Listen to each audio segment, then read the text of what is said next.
खुद चल पड़ेगी, सागरों की बात क्या, हिमगिरी भी ढल पड़ेगी।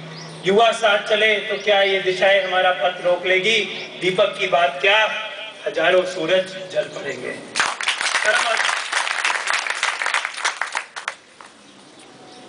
परम आदरणीय शंभू सिंह जी,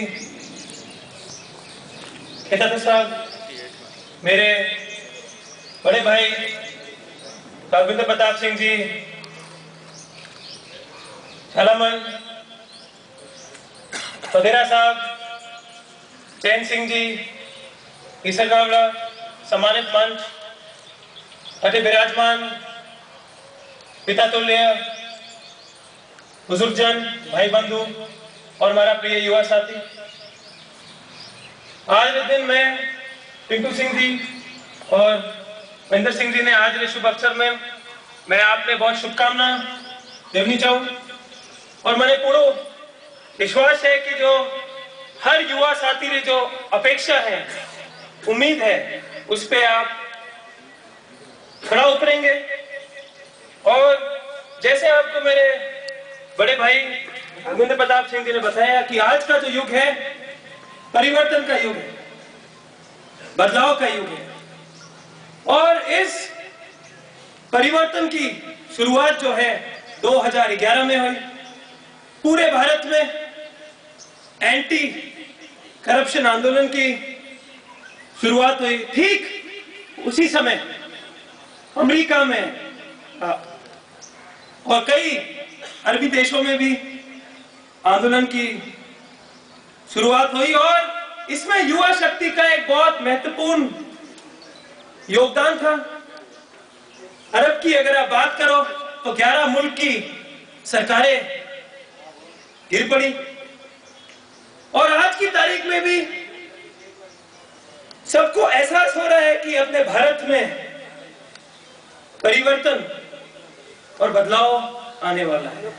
और इसके लिए मेरे जितने भी युवा साथी हैं, आपको एक भारी महत्वपूर्ण भागीदारी निभानी पड़ेगी। कहते हैं कि बदलाव की, परिवर्तन की शुरुआत जो है अपन को घर से ही करनी चाहिए। आज आप देखो भारत की जो परिस्थितियां हैं, पूरा विश्व 21वीं सदी में आगे बढ़ रहा है, लेकिन अपना भारत देश जो है अंधकार के युग में पीछे चल रहा है। बच्चा बीमार है, किसान परेशान है, महिला सुरक्षित है और उज्जवल अपने जो युवा साथी हैं वो बेरोजगार है। मैं आपसे पूछना चाहता हूं कि कब तक अपना देश ऐसे चलता रहेगा। पढ़ाई के साथ साथ हर युवा जन को देश की सोचनी है। भारतीय राजनीति में अपने गांव में चाहे छोटा चुनाव हो या बड़ा चुनाव हो, आप सबको आगे आना है, तो ही इस देश में परिवर्तन आएगा और बदलाव आएगा। अभी कुछ ही दिन पहले स्वामी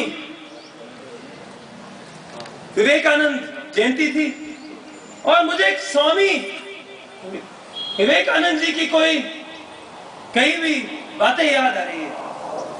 उन्होंने कहा था, awake, arise, be the change you want to be and do not rest till you achieve your गोल।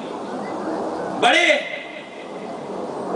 सपने देखो, जागो, आगे बढ़ो और जब तक आप कामयाबी की मंजिल तक नहीं पहुंचते, कई बाधाएं आएगी, कई परिस्थिति आएगी, लेकिन हार ना मानो, आगे बढ़ो, आगे बढ़ते रहो।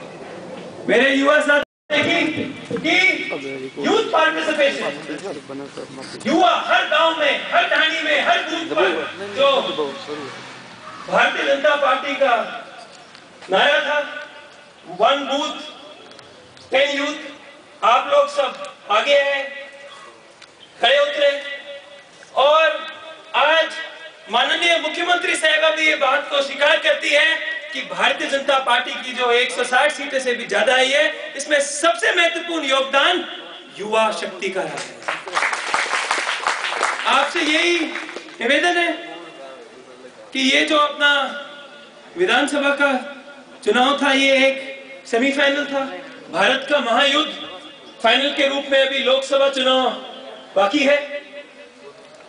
और ये बात मैं दावा ठोककर कह सकता हूं कि आज सबसे सक्षम नेता अपने देश में जो प्रधानमंत्री बनने जा रहे हैं, और आप सबका अगर सहयोग रहा तो नरेंद्र मोदी जी को प्रधानमंत्री कुर्सी पे वो रोक नहीं सकता। मेरे युवा साथी, आग के अंगारों को छुपाया जा नहीं सकता, आंधी और तूफानों को दबाया जा नहीं सकता। नरेंद्र मोदी जैसा दूसरा पीएम भारत में आ नहीं सकता, और बिना भाजपा सरकार भारत दुनिया में छा नहीं सकता। अभी पूरे भारत में कई चर्चाएं चल रही है, जैसे मैंने आपको बताया ये बदलाव का युग है। कई छोटी मोटी पार्टियां उभर रही है। दिल्ली में चुनाव हुआ, आम आदमी पार्टी जो है थोड़ी सीटों से सत्ता में आने से चूक गई। आप सबको ये जानकारी होगी कल या परसों न्यूज देख के, अखबार में पढ़ के, कि ये सब चुनावी टोटके हैं, झांसे हैं।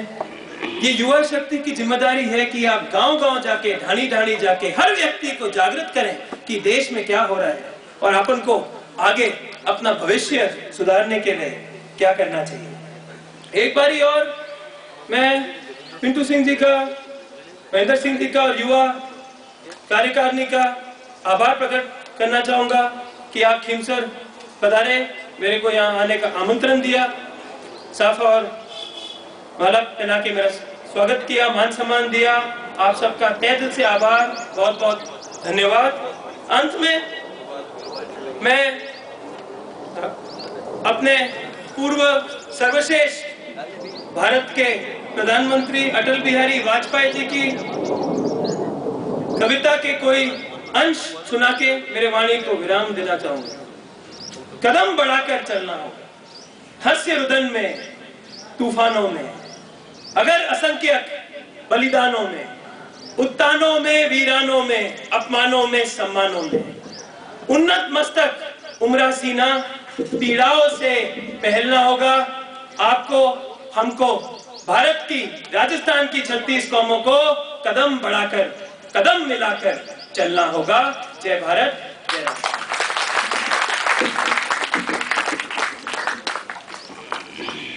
युवा शक्ति का उद्घोष और वीरों वाली भाषा में जोरदार तालियां आपके लिए धनंजय सिंह जी। हम आशा करते हैं कि आपका आने वाला कल बहुत स्वर्णिम हो।